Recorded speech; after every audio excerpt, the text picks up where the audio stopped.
Buenas, buenas. Hola María, ¿qué tal? Pues muy bien, muy feliz de estar aquí contigo. Gracias. Estoy muy contenta. Gracias muchísimo que quería invitarte, pero dije, bueno, le voy a dar todas las semanas que quiero dedicarle a esto. Así que nada, me alegro que hayas encontrado muy con tu agenda y estemos acá compartiendo un rato. Gracias a ti.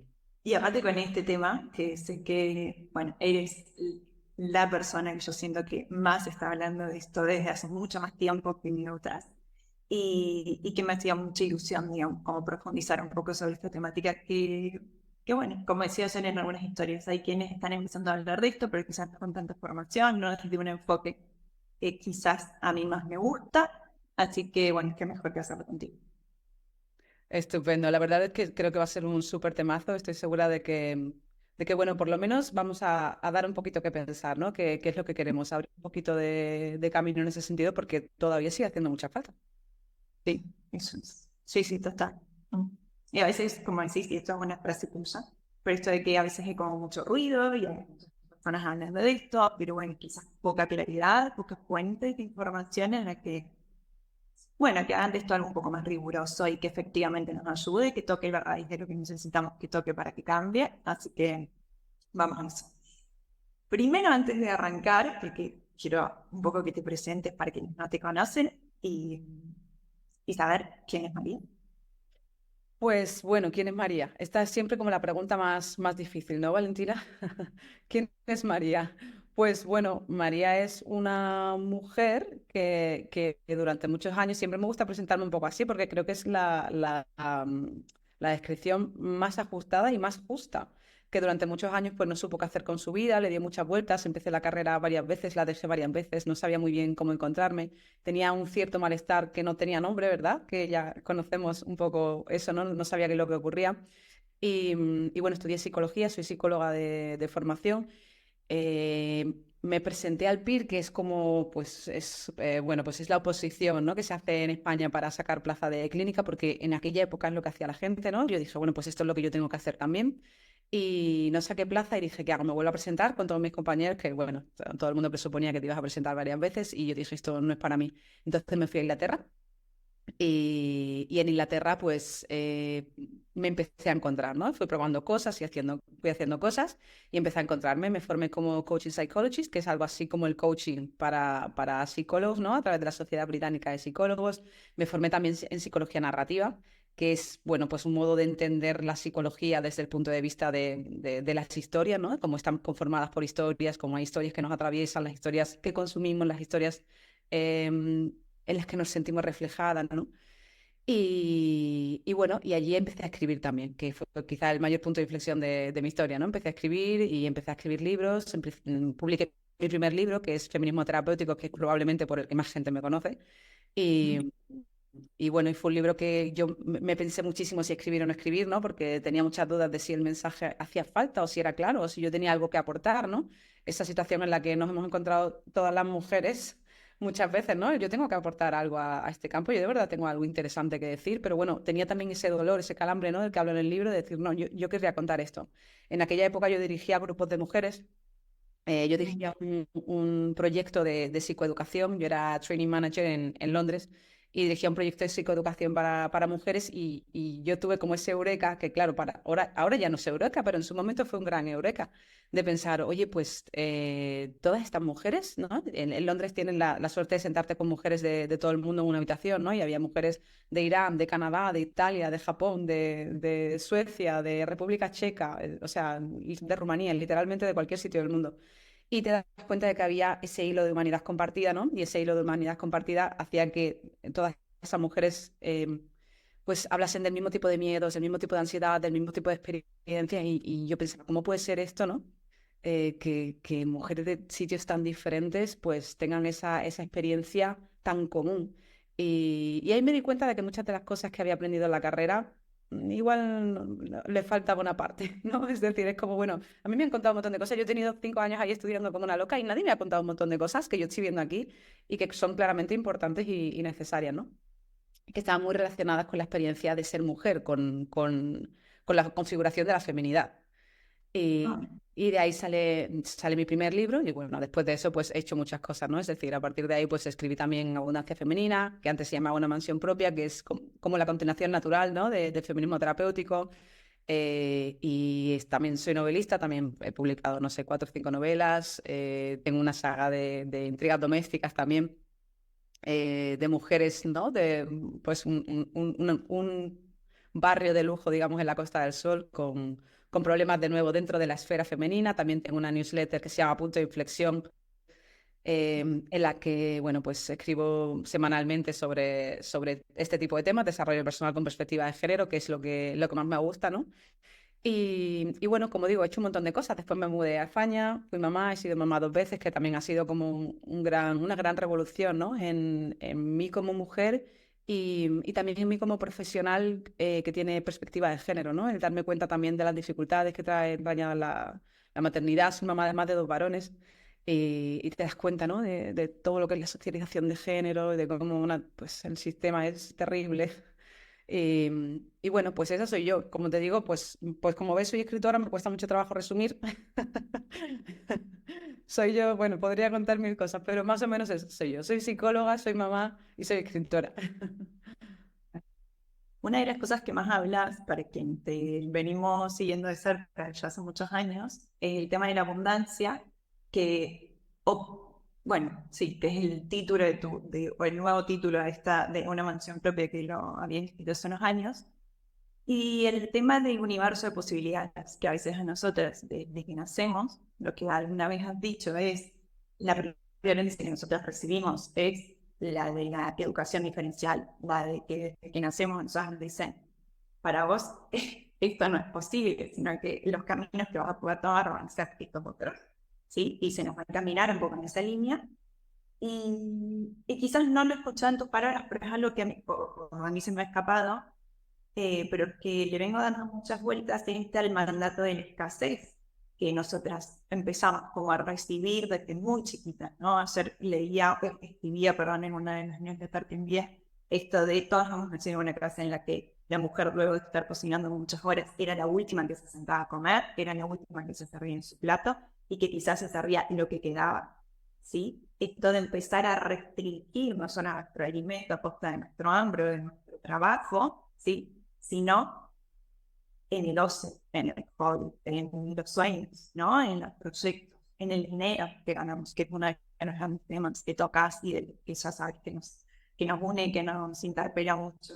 Quiero escuchar esto, ¿no? Como de la abundancia, pero siento que como en opuesto también a esto de la escasez que se nos ha un poco instaurado en nosotros. Absolutamente. Creo que, no sé si es en abundancia femenina, yo creo que sí, que hablo un poco, digo que empezamos restringiendo el donut, pongo un poco esa metáfora, ¿no? Simplista, pero también pues muy simbólica, ¿no? Empezamos restringiendo el donut y luego eso acaba abarcando todo lo demás, ¿no? Las mujeres estamos muy acostumbradas a vivir con el estómago encogido, en muchísimos sentidos, ¿no?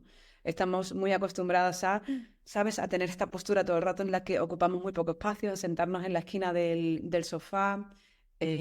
También hay que entender que durante muchos siglos ha sido casi una vergüenza que la mujer tuviese su propia capacidad económica, porque era una vergüenza para la familia, ¿no? Es decir, el hecho de que una mujer manejase dinero o tuviese algo más de lo que se llamaba el pocket money, ¿no? Para tus ahorros, para tus gastos y poquito más, implicaba que el hombre que tenía al lado no era lo suficientemente hombre. Y no hay nada peor para un hombre que no ser lo suficientemente hombre. Ese es el gran mandato de la masculinidad, ¿no? Es decir, si él no era capaz de proveer, si él no era capaz de sostener a toda su familia, eso implicaba que, pues eso, que no era lo suficientemente de hombre, ¿no? Y también esa carga ha caído sobre la mujer, no cae sobre él, cae sobre ella. Es decir, ella no podía hacer nada que pudiese, en cierto modo, avergonzar a su familia, ¿no? Que pudiese... Y ese vestigio sigue ahí. Es decir, yo eso lo sigo viendo muchísimo y seguro que tú también, en mujeres que tienen esa ambición y que de algún modo tienen miedo de sobresalir. Y puede ser un miedo tácito o puede ser un miedo verbalizado, pero ese miedo de quedar por encima de su pareja, de que se vea que es más inteligente que su pareja, de que sabe más sobre negocios que su pareja, de que tiene más ambición económica que su pareja, todo ese tipo de cosas siguen pesando. Parecería increíble, pero es real, ¿no? El tema de la restricción es un temazo porque, como bien dices, es parte de la socialización de género. O sea, se nos socializa en restringirnos, en tener un autocontrol espectacular de todo. en estar todo el rato encima, o sea, tú lo ves en todo. Vas al restaurante, está una mujer con 60 años comiéndose una ensalada y su marido enfrente comiéndose el pedazo de bistec con patatas fritas, ¿no? O sea, ellos, pues eso, no van con el estómago encogido en todos los sentidos, ¿no? Y a nosotras, pues en todas y en cada una de las áreas de nuestra vida se nos requiere y se nos exige modestia, austeridad, no subir el tono, bajar la barbilla, ocupar poco espacio, no llamar la atención, ¿no? Y o sea, yo siempre digo que la socialización de género es la primera forma de violencia contra las mujeres, porque es real. Es decir, ahí empieza la limitación del libre desarrollo de la personalidad. Y hay algo más terrible que limitar el libre desarrollo de la personalidad. Hay algo más terrible que poner a alguien literalmente un cinturón apretado y decir, tú no puedes ser tú. Esa luz que tú tienes dentro, esa voz que tú tienes dentro, no la puedes expresar. Es decir, tú a partir de ahora tienes que quedarte así, cuadradita, pequeñita, tienes que ser como los demás, tienes que comportarte de este modo. Pues obviamente que, por eso muchas psicólogas decimos, ¿no?, que la feminidad produce síntomas. Obvio que produce síntomas, es decir, de ahí surgió la idea también del feminismo terapéutico, ¿no? Porque al final la socialización de género que recibimos las mujeres y la que reciben los hombres también, pero en un sentido completamente diferente, porque ellos terminan en la parte de arriba de la balanza, con lo cual pues es otra historia, pero la socialización de género en general, pues por supuesto que produce síntomas, ¿no? Por lo que digo, porque al final pues ese nivel de restricción es muy dañino a nivel psicológico. Sí, total, me encantó. Y esto se toca con lo que es uno de tus grandes trabajos, que es expandir un poco el universo de posibilidades. Las mujeres que se atrevan, ¿no? Como a ambicionar más, a soñar más, a pedir más. ¿Cómo es eso? ¿Cómo es en tu práctica sobre todo? ¿Y cómo ha sido esta experiencia con mujeres a tu alrededor? Digamos, el tema de trabajar el opuesto a la restricción, como decías, ¿no? Estamos realmente absolutamente entrenadas en restringir, como dijiste, no solo el estómago, sino todo, que yo a veces uso esto de, nos siguen diciendo que tenemos que ocupar los talles pequeños, y no es solo el coche más pequeño que tenemos que usar y el espacio en la casa más pequeño, y los talles de lo que usamos, del vestido que tiene que ser. Y luego hay una sátira, ¿no? Con esta mujer que sale con un montón de bolsas porque compra, porque sus compras son más frívolas, entonces tendemos, ¿no? Como a que nuestros gastos se linkean a esta belleza, digamos, a lo que se entiende como femenino. Entonces, bueno, asocia que la mujer es la que luego y leemos números que son más reales, y la mujer no es la que más gasta, pasa que a nosotros asociado o como la de los gastos frívolos o como la de los gastos impulsivos, ¿sí? Sí. Y tenemos esta idea y de hecho se me viene una película, ¿no? Como esta actriz que no es Amy Schumer, pero es una de esas que sale como con un montón de bolsas, ¿no? Porque ella es la que resuelve su vida comprando, cuando nosotros no estamos acostumbradas a la abundancia, ni tampoco a las compras, pero digo, de abundancia en general, ¿no? Quiero como tu experiencia con eso. Claro, aquí hay como muchas aristas, ¿verdad? Este tema es muy interesante, el hecho de que a nosotras se nos asocien ese tipo de compras. Tendríamos que empezar por lo que es el marketing del patriarcado. El patriarcado, o sea, yo en feminismo terapéutico hablaba de algo que era el negocio del descontento, ¿no? Es decir, nos targetean para que seamos nosotras las que creemos todo el rato que necesitamos cosas, ¿no? Y el marketing funciona, la publicidad funciona. Por supuesto que nosotras compramos más ese tipo de cosas que los hombres. Somos precisamente el target, ¿no? De ese tipo de campañas de publicidad, pero también de campañas de concienciación, entre comillas, más bien de desconcienciación, ¿no? Pero de concienciación, que nos dicen todo el rato lo mal que está todo en nosotras, ¿no? Con lo cual, pues obviamente que somos nosotras las que terminamos consumiendo esos remedios, ¿no? El anti-aging, como si eso fuera una cosa, ¿no? O no, pues, después eso, ahora tenemos que hacer reverse aging, ¿no? O sea, es todo, ¿no? Permanente.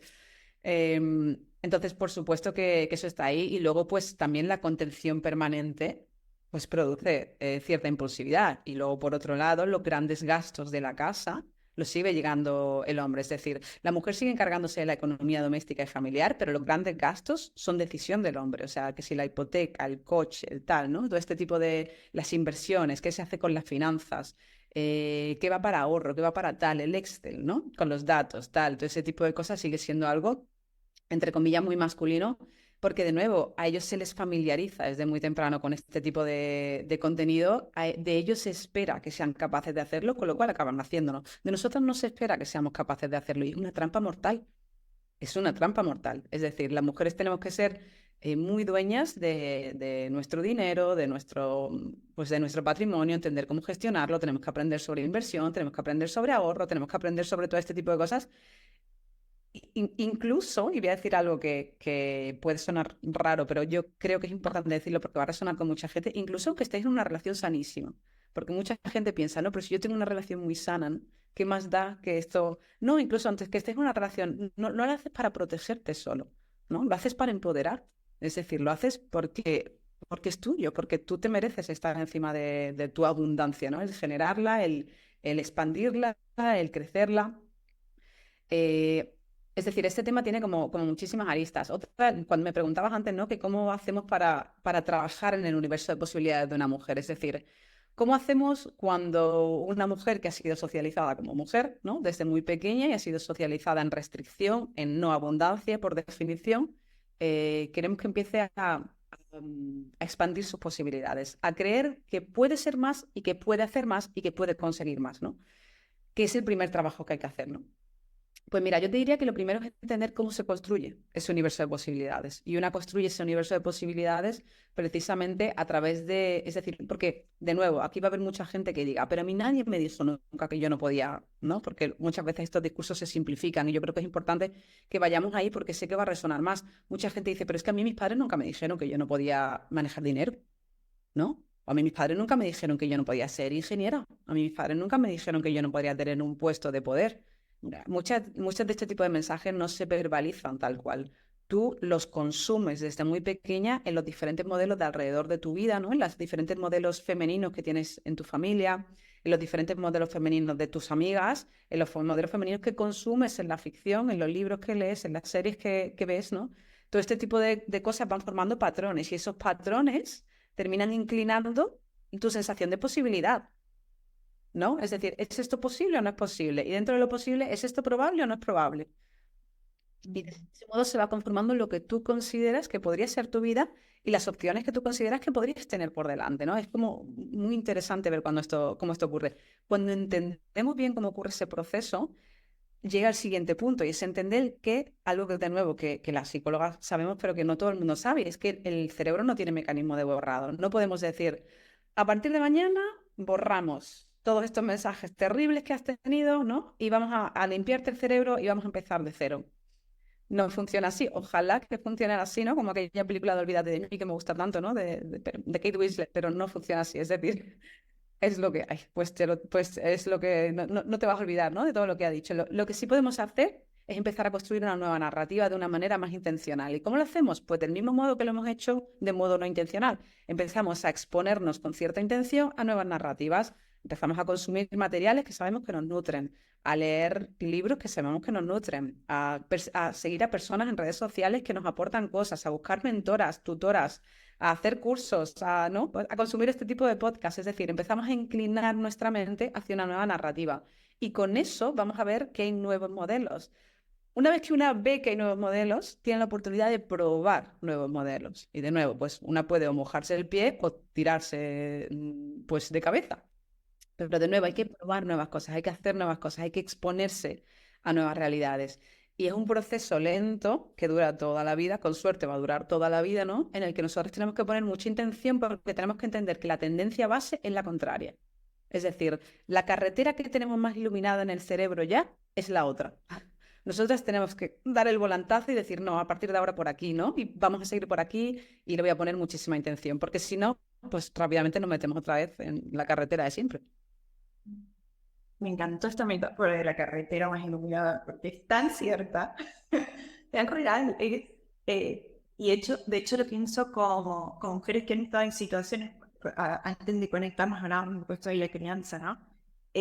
Como, evidentemente una decisión económica cuando hay una mujer que decide quedarse, digamos, o dejar su trabajo pago por quedarse cuidando y criando, ¿no? Cuando nosotros sabemos la carga económica que se tiene, pero que no es la remunerada, actualmente sigue siendo trabajos secundarios medidos en la sociedad. Y, me hace, y pienso un poco en esta metáfora, porque lo que nosotros decimos, eso es una decisión económica. Tiene sentido que una pareja en la que el salario más alto sigue siendo en el hombre a tomar una decisión que es sabia, o sea, que nadie lo hace por ser malo ni mala, sino ni porque sean menos conscientes, sino porque es una decisión económica en la que si mi salario no está cubriendo el costo de la familia, soy yo la que va a dejar de trabajar. Pero esto empieza desde, para mí, ayer lo veía en unas historias que se han viralizado, o por lo menos las estoy viendo mucho, que esto de en qué era estás, o en qué etapa estás. Y entonces ponen como en la de hacer cerámica, en la de ir a hacer running, en la de salir a correr, la de hacer pilates, en qué. Y yo siento, no sé cómo lo veis, pero cuando le he visto mis sensaciones, hay un mensaje detrás de esto social que es que nuestros hobbies no son juegos, que a nosotros nos está ridiculizando de alguna manera por decirnos ir a hacer cerámica, ir a hacer spinning, ir a hacer pilates, ir en contrato para otras mujeres en un club de lectura. Y a los hombres no se les está diciendo si están en la era del fútbol, en la era del golf, en la era de mirar carreras de coches o de motos, ¿no? Porque yo he visto toda la historia un poco con la imagen de una mujer, ¿no? Y todos nos estamos creyendo en sus géneros, pero de nuevo, las sensaciones a nosotros, no solo económicamente, una decisión que ya se necesitaba, que seamos cobrando menos, decidiendo sobre eso, por eso, como decís, tenemos que estar muy atentas a construir esto desde mucho antes de necesitar, ¿no? Sino también que a su vez nuestros hobbies tienen que ser dentro de casa, ¿no? Esto de nosotros somos las que vamos a coser, a hacer costura, a hacer bordado dentro de casa, a pintar acuarela dentro de casa, porque claro, o sea, veía un video de una pareja, digamos, en la que la mujer le decía, el hombre sigue 5 horas a hacer golf, y la pareja le dice, bueno, decidí que yo los domingos voy a ir a hacer golf. Y dice, pero ¿por qué si aún no te gusta el golf? No, bueno, pero me has hablado también de golf, yo no quiero hacer golf también. ¿Y yo qué hago con los chicos? No con mis hijos, ¿no? Con mis hijos, ¿qué hago? Y entonces yo decía, lo que yo hago todos los sábados, ¿no? A lo que vos, ¿no? Me voy 5 horas a hacer golf, me voy todo el fin de semana a mirar una carrera de coches, o me voy todos los miércoles y jueves a jugar al fútbol con mis amigos y ¿no? Los hobbies de los hombres son afuera. Hacen surf, hacen fútbol afuera. Los nuestros tienen que estar en casa, mirando la casa, los hijos, cuidando, ¿no? Cosa de que si pasa algo, vamos.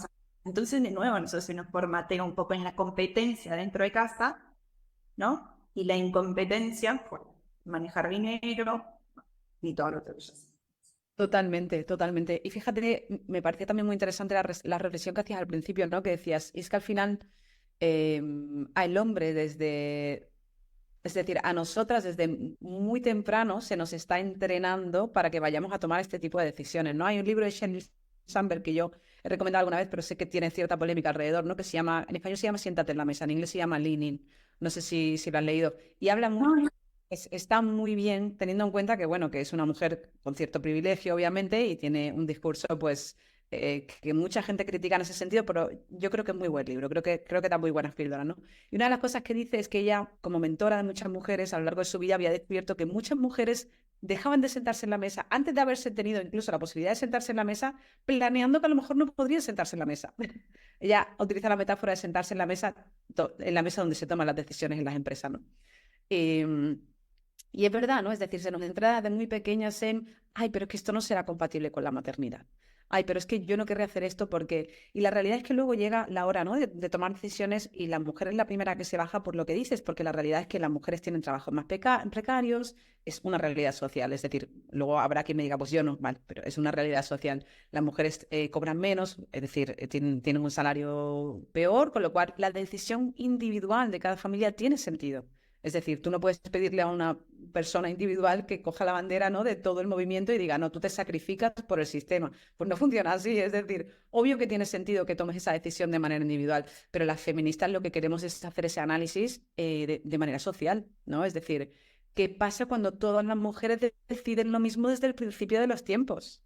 Es decir, cuáles son los motivos y las razones que llevan a las mujeres. Y hay una rama biologicista muy importante que nos viene a decir que es que la crianza, los primeros años, bueno, por supuesto que la crianza, a ver, por supuestísimo que el parto es nuestro, por supuestísimo que el embarazo es nuestro, por supuestísimo que la lactancia es nuestra, pero habiendo dos personas que han procreado a ese bebé, lo justo y lo lógico sería que hubiese dos personas que formen un equipo, ¿no? Para criar a esa criatura que viene al mundo, ¿no?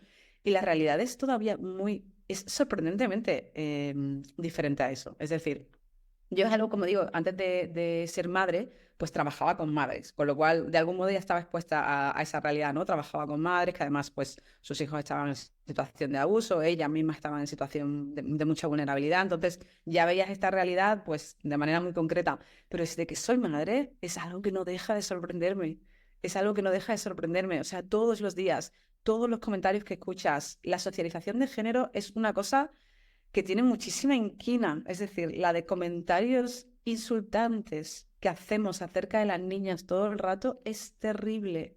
Ay, claro, cómo se nota que es niña porque tiene mucho más carácter. O sea, yo llego a escuchar barbaridades o yo, como digo, tengo dos varones, yo recuerdo estando embarazada, que hubo incluso quien me dijo, la pena de los niños es que luego no tienen el mismo apego con las madres y no quieren cuidarlas cuando son mayores. O sea, qué comentario más cruel. ¿Sabes? Y claro, lo que está reflejando al final es una realidad de que a los hombres no se les educa responsabilidad afectiva, ¿no? Ah, Si a los hombres no los educamos en responsabilidad afectiva y ellos pues no tienen que cuidar de nadie, ni tienen que, ¿no?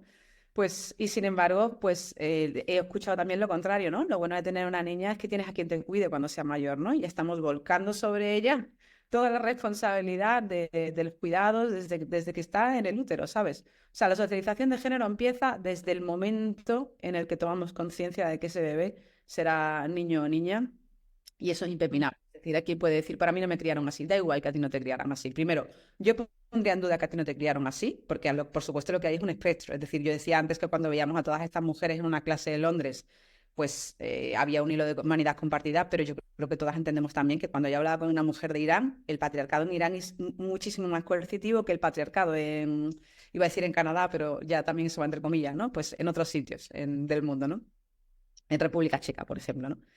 Entonces, por supuesto que hay niveles, ¿no? Pero al final del día, pues por mucho que tú quieras, tú estás criada en el mundo, tú no estás en una burbuja, es decir, tú puedes hacer todo lo que tú quieras en tu casa por tus hijos y puedes poner todo el empeño del mundo en exponerlos a determinados contenidos y tener conversaciones críticas, ¿no? Es decir, tú pones muchísimo empeño, pero luego los niños salen y juegan con otros niños y esos otros niños están criados con otros padres y esos niños, en fin, es que...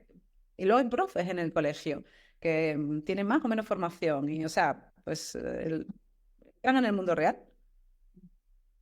dijiste algo que con esto no un poco de la división de tareas que se nos hace desde que somos niñas y cómo luego eso impacta en que las mujeres vayan a ser las que estén a cargo de sus padres, ¿no? No solo de sus padres, sino de sus hijos. Y si hay una persona que necesita cuidados especiales, también va a pasar en manos de mujeres. Y el otra vez leí un término que me encantó, que seguro que lo conocéis, que es el de em, weaponized incompetence, ¿no? Esto de la incompetencia instrumentalizada, ¿sí? O usada, ¿no? Y esto de cómo hay hombres con esto de la carga mental en las tareas de cuidado, en las tareas de crianza, en las tareas de llevar adelante una casa, cómo en eso, ¿no? Se muestran o ejercen la incompetencia como no lo sucede en otras áreas, ¿no? Y entonces esto de a nosotras desde niñas nos están de alguna manera desarrollando esa competencia, pero no es que el hombre no lo tiene, incluso con tareas que evidentemente sabemos que sí la tiene, pero que usan él, pero es que yo no sé hacerlo, o yo Ya. ¿no? Y esto de no solo la carga mental, que bueno, lo divulgas mucho también, ¿no? Como de eso y como las mujeres siguen siendo las que están a cargo de todas estas tareas no remuneradas, que eso hace que se nos limite también en un universo de posibilidades para crear y anhelar otras cosas, sino a su vez esto de algo tan sencillo como estar pensando en todos los cuidados, ¿no? Desde bajar una fiebre y lo que necesita para el otro día para el colegio, ¿no? Las tareas, todo. Niño hasta quienes están en pareja, ¿no? Esto de, bueno, yo voy a hacer la compra, pero decime si tenemos banana, durazno, tomate, si queda sal, si no, ¿no? O sea, esta lógica. Y lo fuerte es que la mujer lo sabe. O sea, el problema no es la mujer. Tiene la respuesta a todas esas preguntas de, nos quedamos sin mechero, nos quedamos sin aceite, nos quedamos sin... Hay que pagar la cuenta de gas, hay que pagar la cuenta de la luz, hay todas esas tareas que nosotros las tenemos, ¿no? ¿Cómo nos sigue entrenando en la competencia nosotras, que vamos a hacer de nuevo luego, las que en unos años estemos a cargo de nuestra madre y de nuestro padre, o de nuestro abuelo, de nuestros hijos, y ellos no? Claro, porque, porque son habilidades útiles, que esa es la otra parte, es decir, son habilidades importantes. Yo siempre pienso, fíjate, que la socialización de género priva a los hombres de la ternura, de la importancia de los cuidados. Es decir, siempre pienso que eso también, así, por supuesto, para nosotros es una carga enorme, pero también pienso, ¿no? Que no hay pocas cosas más bonitas, ¿no? Que preocuparse por los demás y es algo a lo que a los hombres entrenamos para que no vean, para que no les importe, para que, es decir, este es un tema, como te decía antes, que desde que soy madre, ya no solo como psicóloga, como profesional, es algo que me llama poderosamente la atención. La de veces que escuchas, ¿no? El qué suerte tienes, ¿no? Cuando, pues no sé, yo recuerdo estar recién parida y que mi marido cambiara un pañal en un restaurante y que me dijera la pareja al lado, qué suerte tienes, ¿no? Y tú estás pues recién parida, ¿sabes? O sea, acabas de pasar por una batalla campal, ¿sabes? Y tú como, venga, todo el restaurante que le aplauda porque está cambiando un pañal. Que, o sea, yo tengo muchísima suerte por mi marido, pero por otros motivos, ¿sabes? No por, no porque cambie los pañales de mis hijos, sino por otras muchas cosas que a lo mejor son menos obvias para los ojos de ese tipo de personas, ¿no? Y este tipo de cosas pues ocurren desde muy al principio, como bien dices, desde pequeñas, y eso ya lo vemos, o sea, ya le damos las muñecas a los niños, pues les enseñamos desde pequeño, hay que darle de comer a la muñeca, hay que darle el biberón, hay que cambiarle el pañal. Pues los niños no se hacen ese tipo de cosas, ¿no? De hecho, se mira como raro si un niño sigue haciendo esas cosas. Y hay quien pensará, qué tontería, eso no ocurre. Eso ocurre todos los días, eso ocurre todo el rato, es sorprendente lo retrasados que estamos en muchísimas cosas. Nos creemos que, o sea, y lo repito mucho porque se ha hecho como muy popular el discurso de ya tenemos todo lo que queríamos tener, porque seguimos luchando, estáis yendo demasiado lejos, ¿no? Y yo pienso, ¿en qué mundo viven esas personas? O sea, ¿en qué mundo viven esas personas? Lo primero, no ven los datos y lo segundo, no salen a la calle. No hay más que ver cómo seguimos educando a los niños y las niñas, que la educación sigue siendo increíblemente diferencial, increíblemente injusta con las niñas, increíblemente injusta.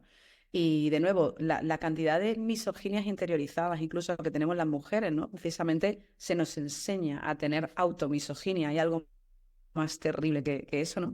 Y escuchas de bocas de otras madres, pues eso, ¿no? Cómo se nota que es una niña, ¿no? Y es que las niñas ya sabemos que son así, es que las niñas son mucho más difíciles. Es que las niñas maduran antes, ¿verdad? De nuevo, esperando que ella ya tenga una competencia o incluso una madurez impropia para su edad. Ya desde el principio estamos diciendo, hay que ver las niñas lo rápido que maduran, ¿no? Todo este tipo de comentarios son los que van creando ese gran cisma que acaban poniéndonos a nosotras en una situación y a ellos en aquella.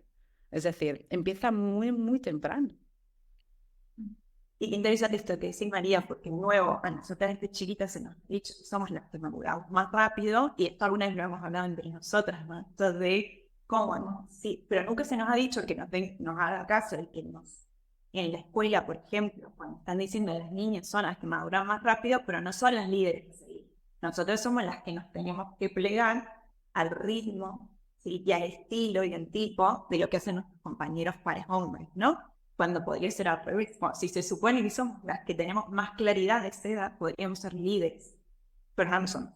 Pero como esto, ¿no? O sea, digo, se ha ido repitiendo y haciéndose como esta diferencia que la repetimos a hoy, y como todas tenemos misoginia, tenemos que hacer un esfuerzo por leer más mujeres, por consumir más productos culturales de mujeres, por seguir más cuentas, ¿no? Que nos hagan pensar y liderar con mujeres, proyectos liderados con mujeres, bueno, todo esto, ¿no? Pero bueno, como discutir sobre nosotros.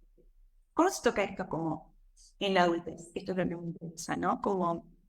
Eh, como esta restricción ha tocado a que seamos nosotros las que no vamos a perseguir el sueño, porque de nuevo se nos ha dicho que éramos las primeras que maduraban, pero somos inmaduras manejando dinero, manejando grandes decisiones, manejando una empresa. Somos menos competentes para eso cuando se nos ha dicho que éramos muy competentes, cuando éramos las que podríamos haber, las que teníamos que tener más paciencia porque el resto maduraba más lento, pero luego aún siguen los que nos están diciendo, sí, pero no has madurado tanto, porque no puedes manejar bien, porque no puedes manejar dinero, no puedes tomar grandes decisiones, ¿no? Entonces, con esta doble vara un poco que, de nuevo, es un corset. Sí, y fíjate que yo siempre he pensado, ¿no? que este tipo de comentarios son comentarios especialmente perniciosos, ¿no? Aquellos de, es que la niña madura muy pronto. A mí siempre me ha olido muy mal, ¿no? Es decir, de algún modo hay una expectativa de madurez sexual en las niñas a una edad muy temprana. Hay una expectativa de que la niña ya se comporte como una mujercita muy temprano, ¿no? Hay una expectativa de que la niña ya empiece a asumir cuidados, cargas, que cuide de los demás en su casa, que se encargue de tareas domésticas, ¿no? Que ya empiece con el multitarea, que ya empiece a tener cierta carga mental, que sea capaz de responsabilizarse de todo. Es decir, todo esto desde muy pequeñas y eso, por supuesto, va a revertir en que las niñas tengan pues esa capacidad, ¿no? Porque al final pues es algo que se entrena, ¿no? Y luego, como dice, resulta que crecemos y ahora nos dicen que no. No, ya no sois capaces. Ahora resulta que para lo que valéis es solo por una cosa y para lo demás no valéis, ¿no? Esto se vive con mucha angustia, obviamente, ¿no? Y se vive con esa dicotomía que yo creo que las mujeres en muchas ocasiones tardamos mucho tiempo en ser capaces de desanudar y de entender y de descubrir de dónde viene ese dolor, de dónde viene esa sensación de malestar, esa sensación de angustia. Y es justo lo que hablábamos al principio, ¿no? El no poder desarrollarte en todo tu potencial es algo increíblemente dañino, ¿no? Eh, Cuando yo recuerdo cuando yo empecé a escribir sobre este tipo de temas, y cuando empecé a hablar de este tipo de temas, ¿no?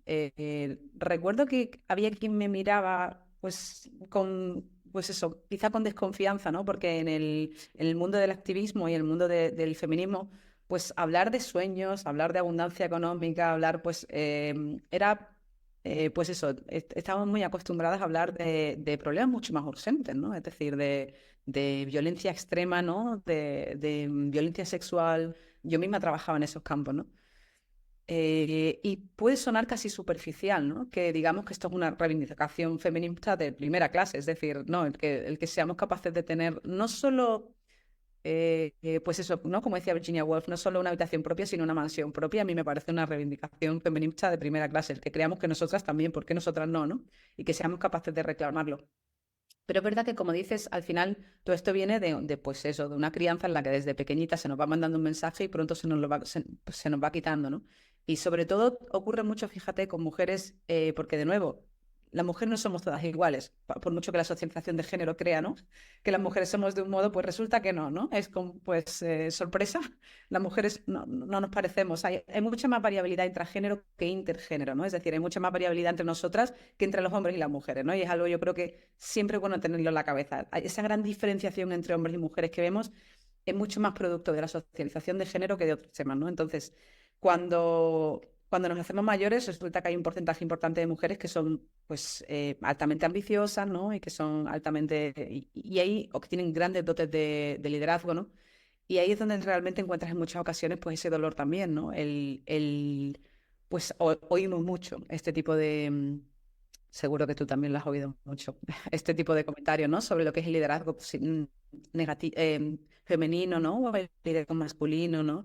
Cómo lideran los hombres, cómo lideran las mujeres. Y de nuevo, siempre todo bañado de una pátina de modestia, de bondad, de empatía que se espera de nosotras. El liderazgo femenino somos las mujeres dando unos abracitos, ¿sabes? O sea, no puedes ver, ¿no? Y los hombres, sin embargo, no son emocionales, son racionales, son...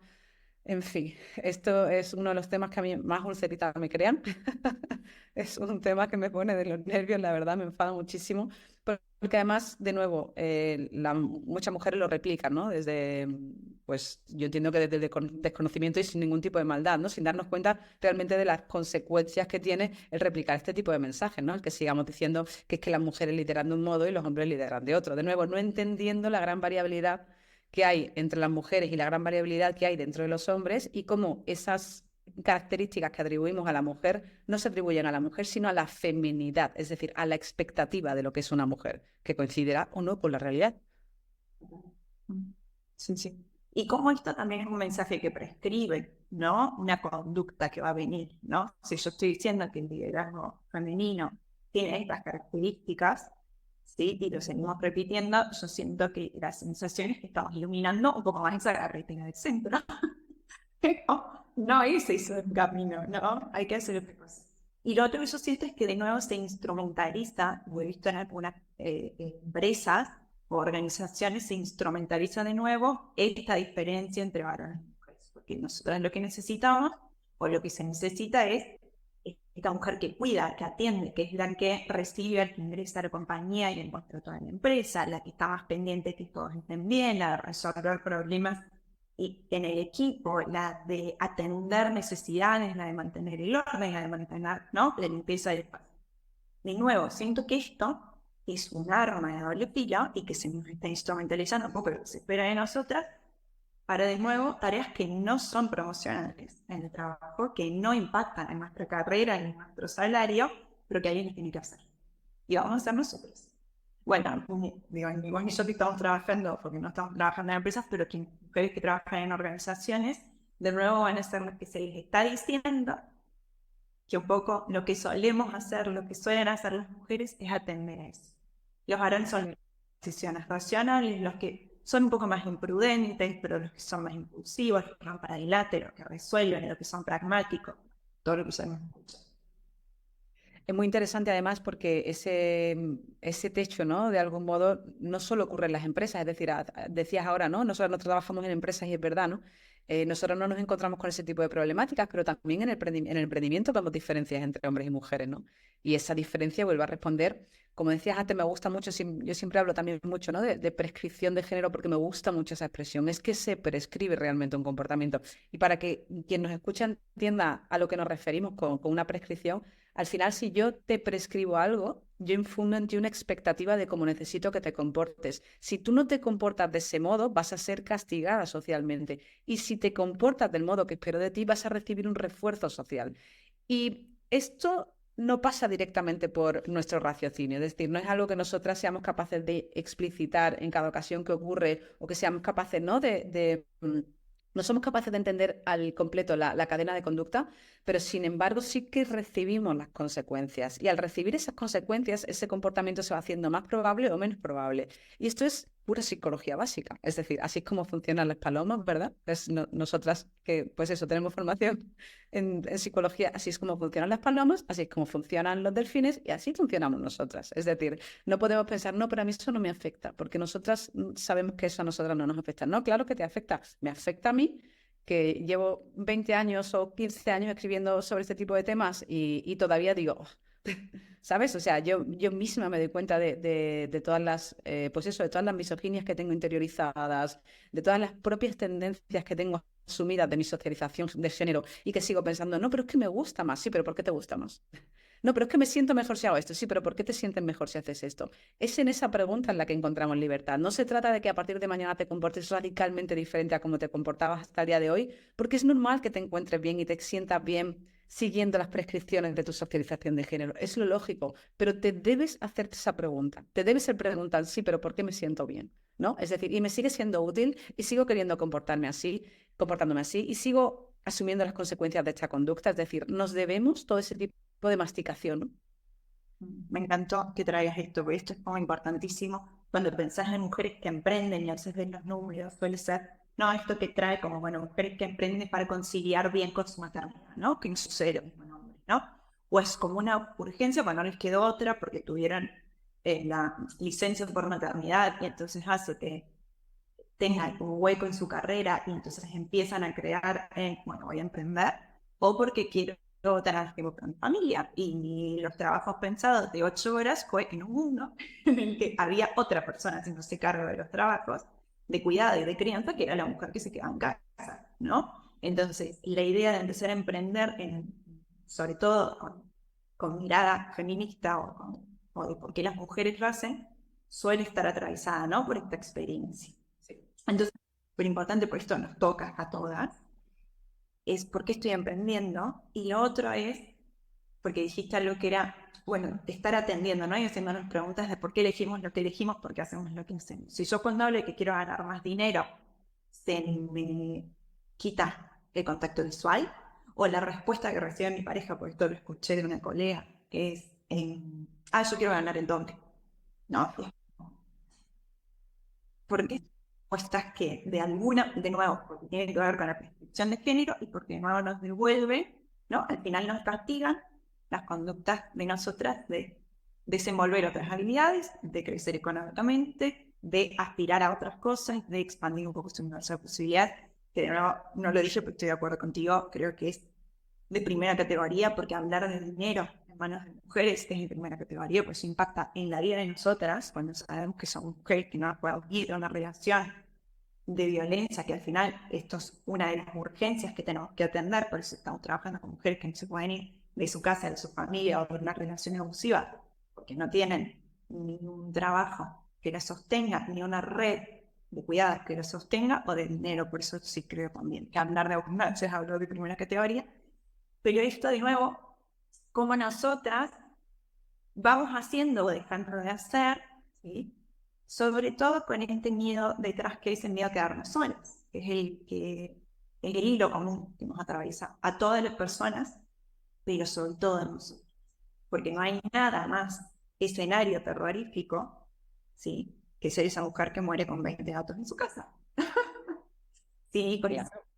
Cuando aparte los números que ves, es que una mujer en pareja tiene más riesgo de depresión, más riesgo de ansiedad, más riesgo de suicidio, más riesgo de homicidio, más riesgo de autolesión. O sea, Y ellos al revés, anda riesgo estar en pareja.